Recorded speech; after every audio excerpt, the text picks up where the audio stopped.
Hello दोस्तों, इस video में हम डिस्कशन करने वाले हैं सेकंड पेपर का पांचवा यूनिट का नाम है पाठ्यचर्या के दार्शनिक विचारों की अपन बात करेंगे। सबसे पहले जानते हैं पाठ्यचर्या क्या है और फिर उसके बाद में धीरे धीरे आगे की ओर बढ़ेंगे और दार्शनिक विचारों को हम समझेंगे। यूनिट पांचवा आपका 10 नंबर का है। जाहिर सी बात है, एक निबंधात्मक प्रश्न यहाँ से आ सकता है या कुछ छोटे प्रश्न भी यहाँ से बन सकते हैं, तो आपको उस हिसाब से ही अपनी तैयारी करनी है। और पहली बात तो अपन पाठ्यचर्या को समझेंगे क्या होता है, फिर दार्शनिक विचार और बाकी सारे टॉपिक्स जो इसमें इंपॉर्टेंट है सिर्फ उन्हीं को हमने मेंशन किया है। तो वीडियो को आराम से पूरा देखना है, अच्छी तरीके से सारे टॉपिक्स को समझना है और चैनल पर नए हैं तो सब्सक्राइब जरूर करना है इसी तरह के इंपॉर्टेंट वीडियोस के लिए। और सेकंड पेपर के बाकी सभी यूनिट्स को एक साथ देखने के लिए प्लेलिस्ट ऑप्शन पर जाइए, वहां से आप यूनिट बाय यूनिट एक साथ अपने वीडियोस देख करके एग्जाम तैयारी अच्छी कर सकते हो। पहला टॉपिक देखिए दोस्तों, पाठ्यचर्या का अर्थ क्या है। पाठ्यचर्या शब्द आंग्ल भाषा के क्यूरिकुलम आप इस तरह से कह सकते हैं हिंदी में। इस शब्द का हिंदी रूपांतरण आंग्ल भाषा को कैरिकुलम शब्द लैटिन भाषा के कुरेरे शब्द से बना हुआ है, जिसका अर्थ है दौड़ का मैदान। दौड़ का मैदान, कुरेरे शब्द का अर्थ run way on race course. पाठ्यचर्या एक मार्ग है जिस पर चल करके बालक अपने लक्ष्य को पूर्ण करते हैं। तो इस तरह से आपको पाठ्यचर्या का अर्थ ध्यान रखना है। अब हम बात करते हैं पाठ्यचर्या की अवधारणा को लेकर के। अवधारणा में देखिए, पाठ्यचर्या की आधुनिक अवधारणा के अनुसार पाठ्यक्रम एक दौड़ का मैदान मात्र न होकर के बच्चे का एक सर्वांगीण विकास का कारक है। ओवरऑल डेवलपमेंट, मानसिक, शारीरिक, संवेगात्मक विकास, सारा सब कुछ तो सर्वांगीण विकास के अंतर्गत ये आता है, उसका कारक होता है। बालक द्वारा विद्यालय में व्यतीत किया गया वह समय जो उसके सर्वांगीण विकास में सहायक होता है, पाठ्यचर्या कहलाता है। अगर एक लाइन में परिभाषा आपको पूछी जाती है कि बच्चे का जो सर्वांगीण विकास रहता है वह पाठ्यचर्या के अंतर्गत आता है, तो इस तरह से आप बता सकते हैं। इसके बाद में कुछ मनोवैज्ञानिकों ने और यहाँ पर परिभाषाएं जो दी है पाठ्यचर्या की, वो आप देखिए। ले के अनुसार, नाम है ले के अनुसार पाठ्यचर्या का विस्तार कहाँ तक, वहां तक है जहां तक जीवन का विस्तार है, मतलब जीवन पर्यंत पाठ्यचर्या चलती रहती है। सतत मूल्यांकन के अंतर्गत आप इसे ले सकते हैं, इनका कहना है। और दूसरे परिभाषा है फ्रोवेल के अनुसार। फ्रोवेल ने कहा है पाठ्यचर्या को मानव जाति के संपूर्ण ज्ञान और अनुभव का सार समझना चाहिए। तो सार की तरह ही एक पाठ्यचर्या काम करती है। इस तरह से आप फ्रोवेल के विचार समझिए।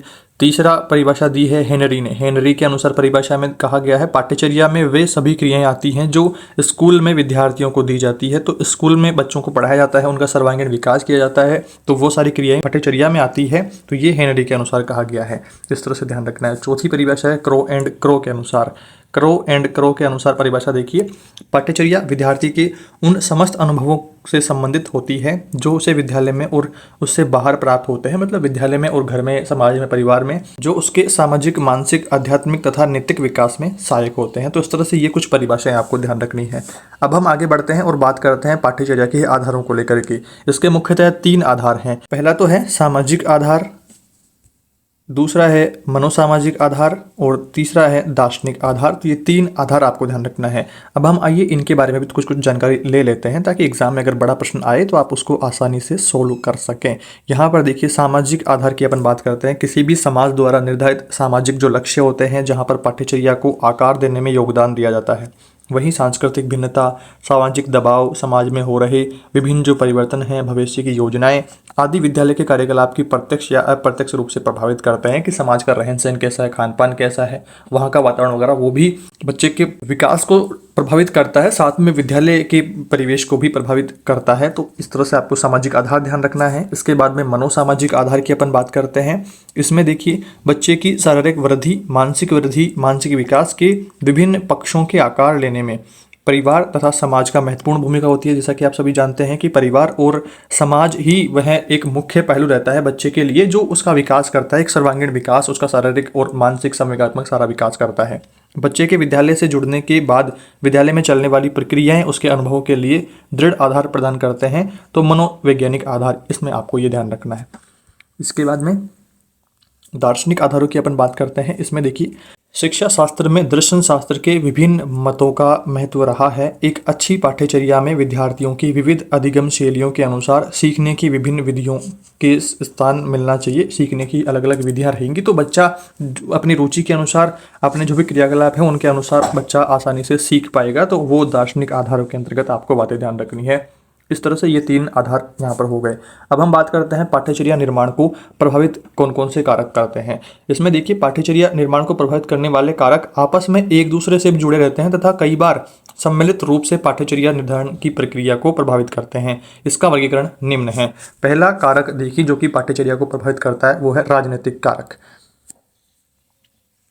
शिक्षा को राजनीतिक गतिविधि भी माना जाता है। राष्ट्रीय विचारधारा और दार्शनिकता का शिक्षा प्रणाली पर जबरदस्त प्रभाव रहा है, क्योंकि देखिए पहला बिंदु इसमें कार्मिकों की भर्ती में भी राजनीतिक विचारों की भागीदारी होती है। शिक्षा का वित्त पोषण राजनीति से बहुत प्रभावित होता है कि कितना बजट शिक्षा पर आ रहा है, कहाँ कहाँ पर क्या क्या इन्वेस्टमेंट, कहाँ स्कूल खोलना है, कौन से स्कूल को बंद करना है। अभी कुछ टाइम पहले स्कूलों को मर्ज किया जा रहा था जिनमें बच्चे कम है तो उसको एक बड़ी स्कूल्स के साथ में जोड़ा जा रहा था, तो ये राजनीति प्रभावित करती है इसको।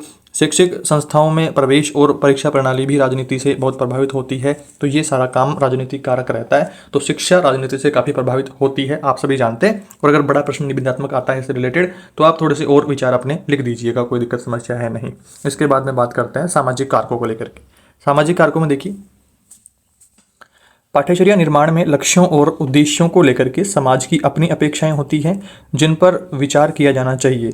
भारत में विभिन्न धर्मों संस्कृतियों के लोग रहते हैं, इसलिए पाठ्यचर्या निर्माण के दौरान विभिन्न धर्मों संस्कृतियों के लोगों के विचार लिए जाने चाहिए। अलग अलग संस्कृति उनसे जुड़ कर के शिक्षा प्राप्त कर सके, बच्चा आसानी से उनको सीख सके, तो ऐसी पाठ्यचर्या का निर्माण करना चाहिए। तो इस तरह से सामाजिक कारक प्रभावित करते हैं कि बच्चा जिस समाज का है उस समाज के लिए उसकी पाठ्यचर्या नहीं बनाई जा रही है, तो ऐसे में उसको सीखने में काफ़ी कठिनाई होएगी, काफ़ी कठिनाइयों का सामना उसको करना पड़ेगा।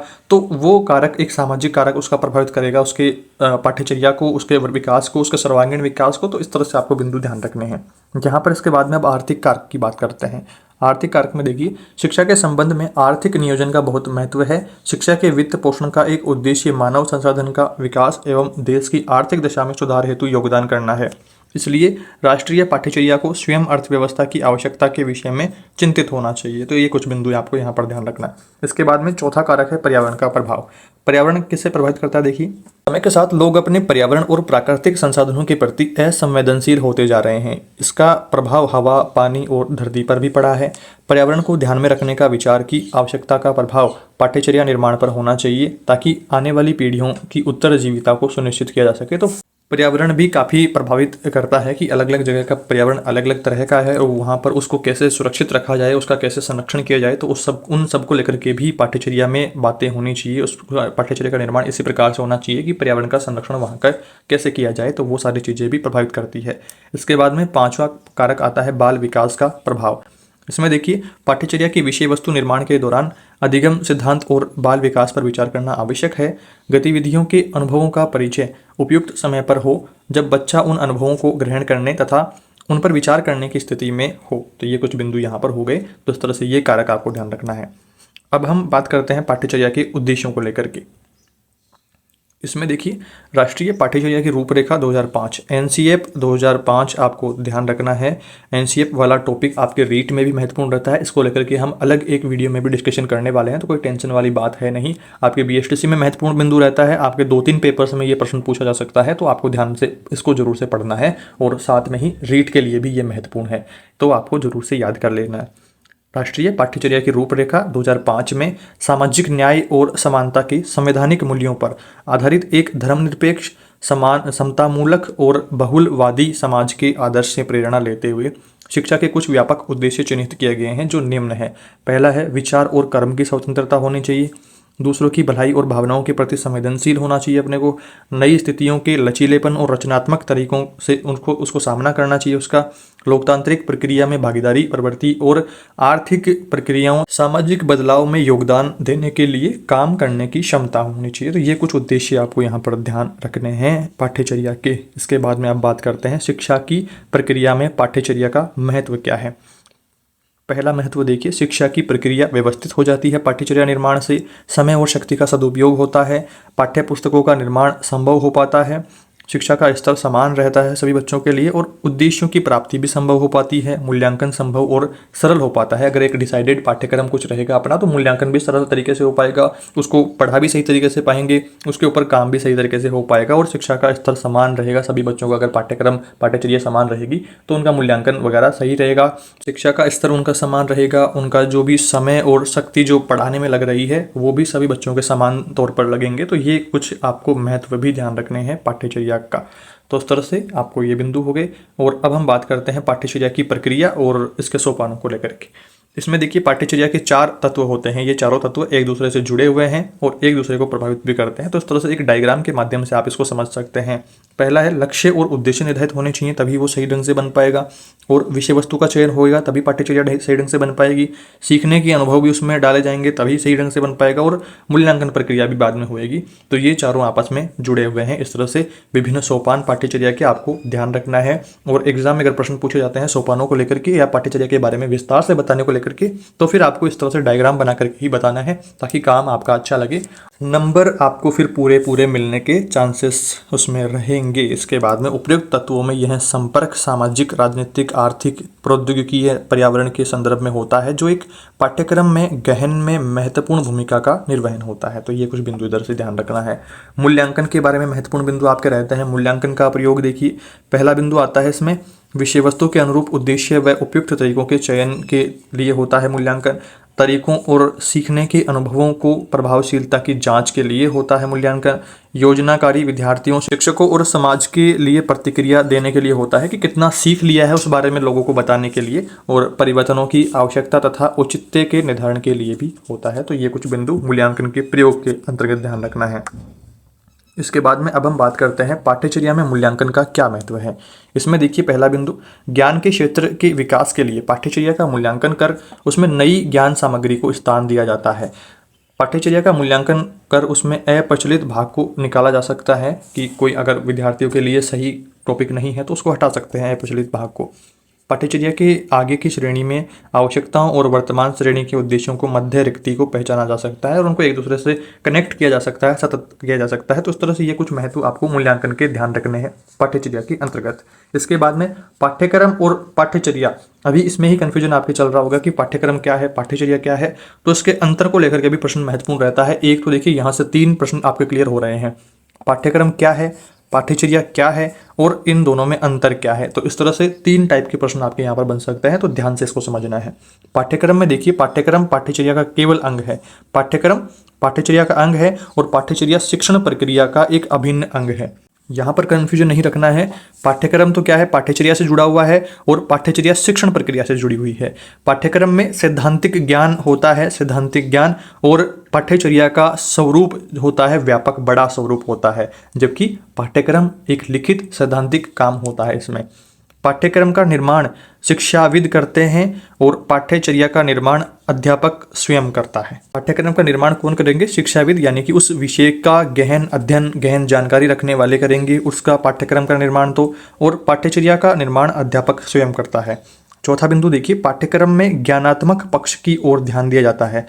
पाठ्यक्रम में ज्ञानात्मक पक्ष की ओर ध्यान दिया जाता है, जबकि पाठ्यचर्या में छात्र के संतुलित और सर्वांगीण विकास पर ध्यान दिया जाता है। ओवरऑल डेवलपमेंट की बात पाठ्यचर्या के अंतर्गत की जाती है। तो यहाँ पर बात होगी। और 5वां बिंदु आता है आपके पाठ्यक्रम में विषय से संबंधित क्रियाएं होती हैं। जिस भी विषय को का पाठ्यक्रम अपन ने खोल रखा है सिर्फ उसी के बारे में बातचीत होएगी, जबकि पाठ्यचर्या में ज्ञानात्मक, कौशलात्मक, कौशल डेवलपमेंट की बात होएगी, भावात्मक बात होएगी और सभी पक्षों से संबंधित क्रियाएं इन पाठ्यचर्या में होती है। तो ये बात ध्यान रखना है।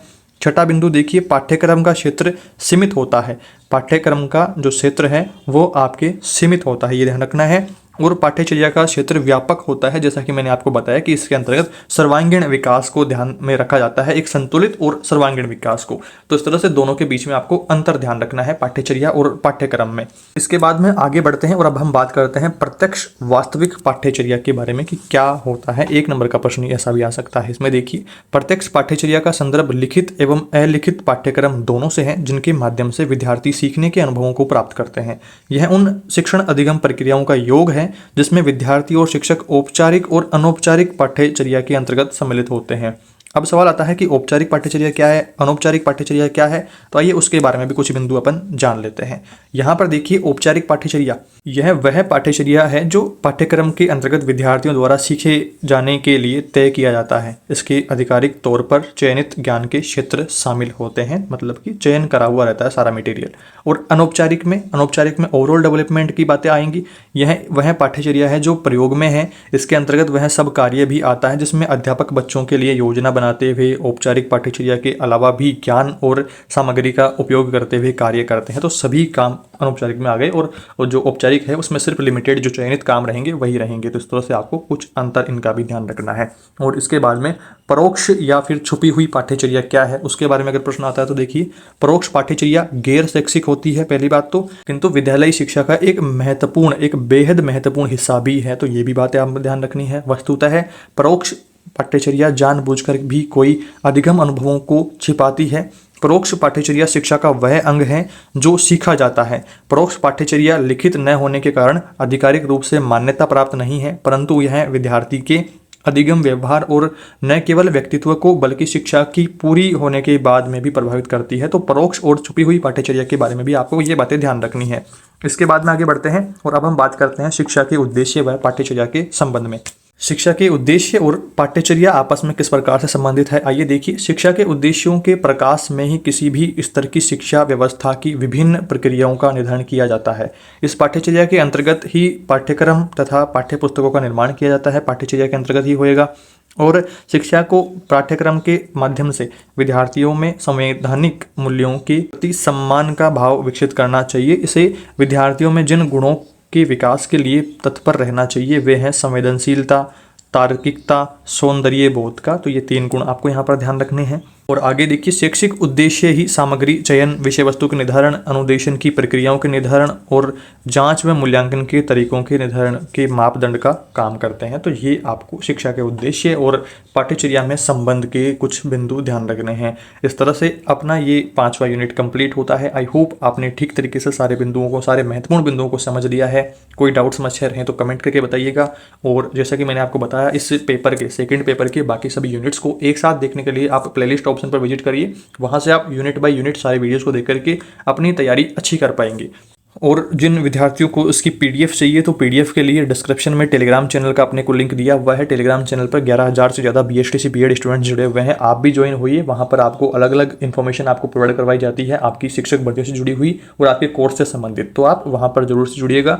और जिनको पीडीएफ चाहिए तो वो नाम मात्र की फीस आपको देनी होगी, फिर आपको सभी पेपर्स की पीडीएफ भेज दी जाएगी। कुछ मॉडल पेपर्स भी रेडी हो रहे हैं तो वो भी आपको उनके साथ में इंक्लूडेड रहेगा, जिससे आप अच्छी तैयारी कर पाएंगे। पेपर बैक रहने की कोई चांसेस, कोई उम्मीद नहीं रहेगी। आपके अच्छे नंबर से आप पास हो जाएंगे। बाकी जो वीडियो से तैयारी कर रहे हैं वो प्लेलिस्ट ऑप्शन पर विजिट करते रहें, जैसा कि मैंने बताया। और अच्छी प्रकार से अपने तैयारी करिएगा। सारे वीडियो चैनल पर आ रहे हैं जिससे आप अच्छी तैयारी कर पाएंगे। और सारे महत्वपूर्ण बिंदुओं को, अगर आपके पास में सीरीज है तो उसमें आप पॉइंट आउट कर लीजिए। अगर आपके पास सीरीज नहीं है तो वीडियोज़ को ही 2-4 बार आप रिपीट करके देख लेंगे तो अच्छी प्रकार से याद हो जाएगा। और टॉपिक्स आप अगर एक बार देखेंगे कि काफ़ी सारे टॉपिक्स ऐसे हैं जो एक बार पढ़ते ही याद हो रहे हैं, ज़्यादा कुछ उनके लिए एफर्ट्स लगाने की जरूरत नहीं है, ज़्यादा कुछ मेहनत की भी अपने को जरूरत नहीं है। तो आप आराम से वीडियो को देखें, जो भी चैनल पर वीडियोज आ रहे हैं उनको देखते रहें। आपके लिए सारे इंपॉर्टेंट वीडियोस ही आ रहे हैं जिनसे आप अपनी एग्जाम तैयारी बेटर कर पाएंगे। और सभी वीडियोस के टाइम टू टाइम आपके पास नोटिफिकेशन पहुंचते रहें, तो उसके लिए चैनल को सब्सक्राइब भी करके रखें, साथ में नोटिफिकेशन बेल उसको ऑन करके रखें, ताकि जैसे ही नया वीडियो अपलोड हो तो तुरंत वीडियो का नोटिफिकेशन आप तक पहुंचे और टाइम टू टाइम सारी अपडेट्स आपके पास में पहुंचते रहे। जल्दी अपन बात करने वाले हैं 6ठे यूनिट को लेकर के, जिसे आप प्लेलिस्ट से देखेंगे तो आपको वहां पर सारे यूनिट्स एक साथ मिल जाएंगे, तो कोई दिक्कत समस्या रहेगी नहीं।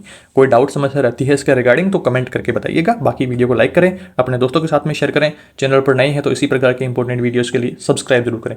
Thank you for watching this video.